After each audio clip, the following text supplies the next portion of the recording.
Hello मेरे प्यारे बच्चों। आई होप कि आप सभी बहुत अच्छे होंगे। आपकी स्टडी भी बहुत अच्छी चल रही होगी।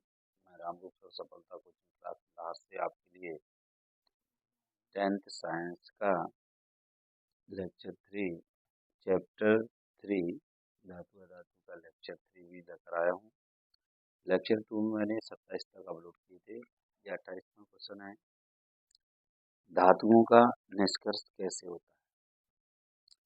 कुछ धातुएं भूपर्पटी में स्वतंत्र अवस्था में पाई जाती हैं तथा कुछ धातुएं अपनी यौगिक के रूप में मिलती हैं। सक्रियता श्रेणी में नीचे आने वाली धातुएं सबसे कम क्रियाशील होती हैं एवं स्वतंत्र अवस्था में पाई जाती हैं। ऐसे जैसे में सोना, चांदी, तांबा आदि। सक्रिय श्रेणी में सबसे ऊपर आने वाली धातुएं पोटेशियम, सोडियम, कैल्शियम, मैग्नीशियम तथा एल्युमिनियम बहुत अधिक क्रियाशील होती हैं तथा कभी भी स्वतंत्र तत्व के रूप में नहीं पाई जाती हैं। अयस्कों का समुद्रीकरण कैसे होता है। पृथ्वी से निकाले गए अयस्कों, मिट्टी, रेत आदि बहुत सी अशुद्धियां होती हैं जिन्हें गैंग कहते हैं। अयस्कों से सर्वप्रथम गैंग को हटाया जाता है। अयस्क एवं गैंग के भौतिक और रासायनिक गुणधर्मों के आधार पर विभिन्न तकनीकों का प्रयोग गैंग को हटाने में किया जाता है। सक्रियता श्रेणी में नीचे आने वाली धातुओं का निष्कर्षण कैसे होता है। सक्रियता श्रेणी में नीचे आने वाली धातुओं कम अक्रियशील होती हैं। इन धातुओं के ऑक्साइड को केवल गर्म करने से ही प्राप्त किया जाता है। पारे का एक प्रमुख अयस्क सिनावर है। सक्रियता श्रेणी के मध्य में स्थित धातुओं का निष्कर्षण कैसे होता है। इसमें आप देखिए नेक्स्ट क्वेश्चन जो आपका दिया है,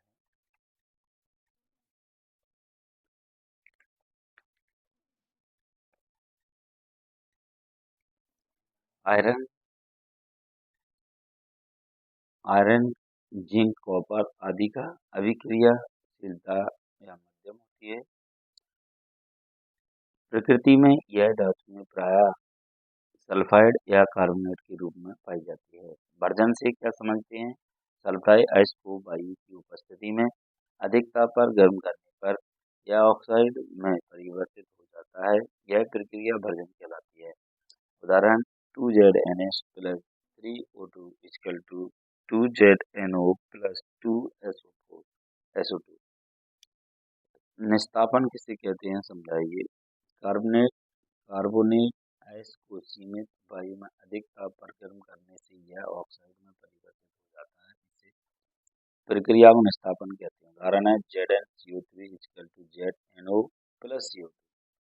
थर्मेट अभिक्रिया किसे कहते हैं। आयरन ऑक्साइड Fe और Fe2O3 के साथ एल्युमिनियम की अभिक्रिया का उपयोग रेल की पटरी एवं मशीनी पुर्जे की दरारों को जोड़ने के लिए किया जाता है। इस अभिक्रिया को थर्मेट अभिक्रिया कहते हैं। उदाहरण है Fe2O3 plus 2Al equal to 2FeAl2O3 plus ऊष्मा। सक्रियता श्रेणी में सबसे ऊपर स्थित धातुओं का निष्कर्षण कैसे होता है। इसका आंसर है कार्बन के द्वारा सोडियम, मैग्नीशियम, कैल्शियम, एल्युमिनियम आदि के ऑक्साइड का अपचयन करके उन्हें धातुओं में परिवर्तित नहीं किया जा सकता है। इन धातुओं को विद्युत अपघटनी अपचयन द्वारा प्राप्त किया जाता है। धातुओं का परिष्करण कैसे होता है। विभिन्न अपचयन प्रक्रमों से प्राप्त धातुएं पूर्ण रूप से शुद्ध नहीं होती हैं। धातुओं से अपद्रव्य हटाने के लिए सबसे अधिक प्रचलित विधि विद्युत अपघटनी परिष्करण विधि है। विद्युत अपघटनी परिष्करण कैसे होता है। कॉपर, जिंक, टिन और चांदी, सोना जैसी अनेक धातुओं को विद्युत अपघटन द्वारा परिष्कृत किया जाता है। इस प्रक्रम में अशुद्ध धातु को एनोड तथा शुद्ध धातु को कैथोड पर लाया जाता है। धातुओं के लवण के विलयन को विद्युत अपघटन के रूप में उपयोग में लाया जाता है। अम्लीकृत कॉपर सल्फेट का विलयन विद्युत अपघट्य है।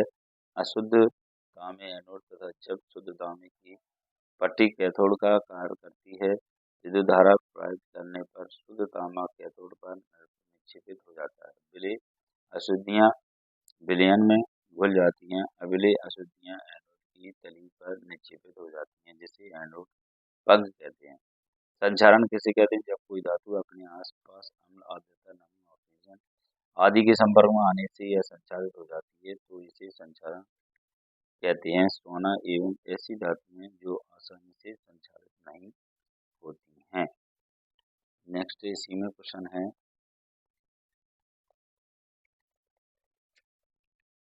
संक्षारण की प्रमुख घटनाएं लिखिए।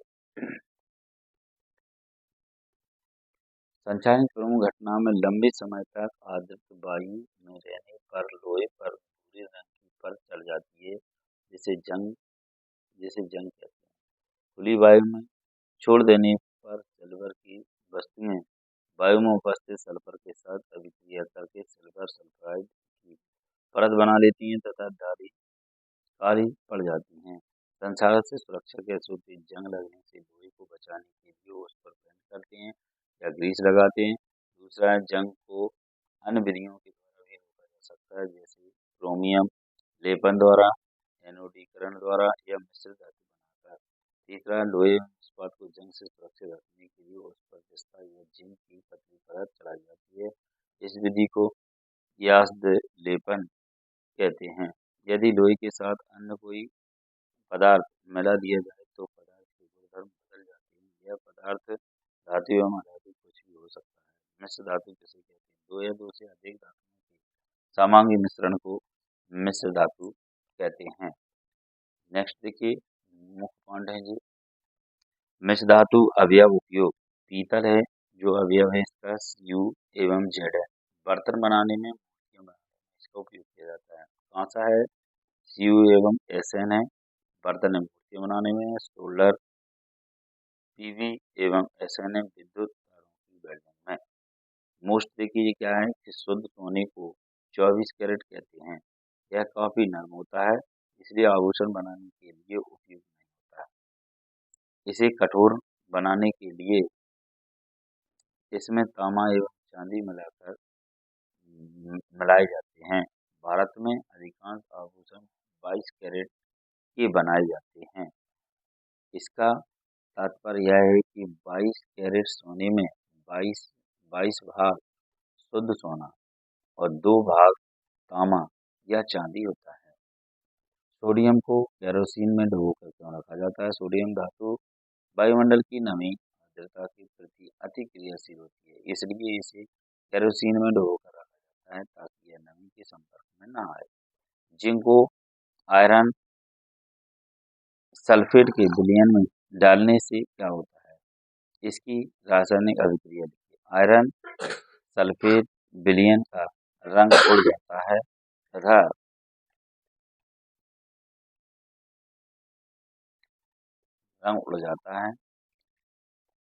तथा रंगहीन जिंक सल्फेट का विलयन बनता है तथा जिंक पर आयरन की परत चढ़ जाती है। ZnFeSO4 = ZnSO4 + Fe।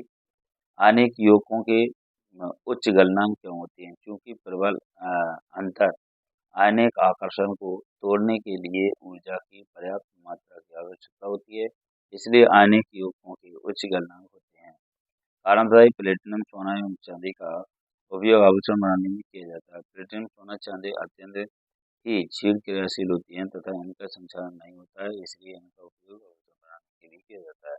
Sodium, potassium एवं लिथियम को तेल के अंदर संग्रहित किया जाता है। सोडियम, पोटेशियम और लिथियम अति क्रियाशील धातुएं हैं और वायुमंडल की आर्द्रता नमी से भी क्रिया कर सकती हैं, इसलिए इन्हें बचाने के लिए इनको तेल के अंदर संग्रहित किया जाता है ताकि नमी के संपर्क में ना आए। आगे देखिए, प्लेटिनम अत्यंत अभिक्रियाशील धातु है, फिर भी इसका उपयोग खाना बनाने में किया जाता है। क्यों? एल्युमिनियम ऊष्मा की अच्छी चालक है तथा इसका गलनांक उच्च होता है। यह खौलते जल से भी अभिक्रिया नहीं करती है तथा हल्के अम्लों से भी नहीं करती है। इनकी क्रियाशीलता क्षारों के प्रति अधिक होती है जो खाना बनाने में प्रयुक्त नहीं होते हैं, इसलिए अत्यंत अक्रियशील होते हैं। वे भी इनका उपयोग खाना बनाने में या बर्तनों को बनाने में किया जाता है। निष्कर्षण प्रक्रम में कार्बोनेट एवं सल्फेट आयंस को ऑक्साइड में परिवर्तित किया जाता है। कार्बोनेट सल्फेट ऑक्साइड को निष्कर्षण प्रक्रम में ऑक्साइड में परिवर्तित किया जाता है, क्योंकि ऑक्साइडों का अपचयन करके धातु आसानी से निष्कर्षित की जा सकती है। अमलगम क्या होता है? जब किसी धातु जैसे जस्ता आदि पर पारे का लेप दिया जाता है तो वह धातु पारे से मिलकर पारे की मिश्र धातु बनाती है, जिसे अमलगता कहते हैं। धातुओं का उपयोग धातुओं में अमोनियम निर्माण, वनस्पति तेल से घी बनाने के लिए हाइड्रोजन का उपयोग किया जाता है। द्रव हाइड्रोजन रॉकेट ईंधन के रूप में कार्बन का उपयोग डाई तेल एवं इलेक्ट्रोलाइट सेल बनाने में किया जाता है। आशा करता हूँ यदि वीडियो अच्छा लगे तो लाइक सब्सक्राइब जरूर करें, अधिक से अधिक शेयर करें। धन्यवाद।